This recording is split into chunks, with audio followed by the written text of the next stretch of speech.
This colony of ants is sneaking into the human house, and they're ready to take revenge. While the boy sleeps, the ants crawl up to his mouth and drop a vial of potion into it. And when they're done, the captain of the ants sinks his fangs into the boy's skin. The venom began to penetrate his body. The itching sensation woke him up quickly, but strangely enough, his body began to shrink rapidly as the eye could see. Eventually, he became the size of an ant. At this moment, the boy didn't know what was happening. Facing the ants' attack, he was no match for the ants. After the battle, he became a prisoner. He was captured by an army of ants. They took him back to the anthill. Looking at the majestic queen in front of him, and the rows of ant soldiers around him, he was terrified. The queen said she didn't bring him here for no reason, because half of her people were killed or injured because of him. The boy remembered that he'd been driving a toy car, that he had run over ants on the ground, but he didn't realize it would be such a fatal blow to the ant colony. The queen ordered the boy to be banished to the front line, to work as a laborer, to help the other ants carry food and rocks. The ants passed him in turn carrying the food. Two of the ants put a grain of rice on his back to carry it to the granary. His shrunken body couldn't even move a grain of rice. He stumbled and fell to the ground. When the ant chief saw this, he wanted to beat him with a stick. A kindly ant stepped forward to stop him, and saved the boy.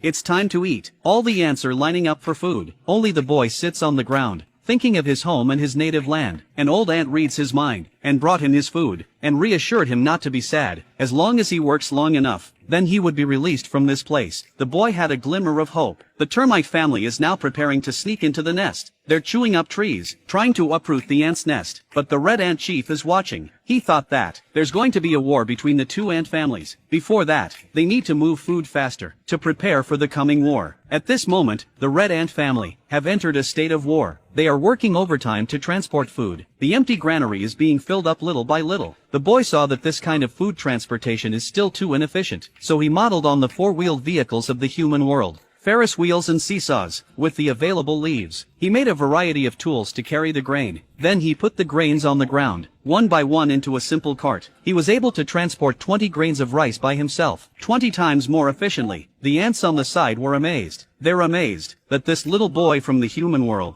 There's a human boy in the ant's nest. The ant chief asked him, "How can we transport food to a high place?" The boy immediately took out a Ferris wheel made of bamboo, and he puts the grain in every little hole. And by turning it, the grain could be transported from the bottom up. These inventions caused a sensation in the whole red ant family. They began to carry leaves and bamboo to make the transportation tools that the boy showed, with a view to mass production. And while they were at it, the old ants took the boy around their fungus plantation. The ants with big, fat bellies, climbing on the roof of the cave. They are densely packed together. The secretions from their bodies can be used to feed the fungus below, and the fungus feeds the ant larvae. This is the secret to keeping their family alive. Soon news comes from inside the cave. The queen is about to give birth. The ant doctors rush to the delivery room. Finally, after an hour, the queen has given birth to her eggs. There are more than 2,000 eggs. Taking advantage of the queen's joy of egg laying, the old ants told the queen about the boy's invention. They went to the granary. They see the ants using carts, Ferris wheels and other means of transporting food. It saves energy and speeds up the transport of grain. It also speeds up the transportation of grain. He was very satisfied with the boy's invention. At this moment, the news of the termite army's imminent attack on the city came again. Now the red ants have plenty of food. The queen wanted to go to war, but the boy stopped her. He thought that by capturing the queen of the termite family, and then, if they set up ambushes in the termite family's path. So the boy and a few ant soldiers sneaked through the tunnels to sneak up to the white ant's nest. They quickly knocked down the soldiers at the gate and entered the nest. But they didn't get very far. They encountered a group of white ant soldiers. They're not as strong as the red ants. They were quickly defeated. They continue to go deeper. They caught the queen who was about to lay her eggs. The red ant family is out in force. With advanced weaponry, the red ant family has come out to fight back. Not only land troops, but flying ants as well. They're spraying nectar all over the ground. The termite soldiers are stuck and can't move. Without the queen's command,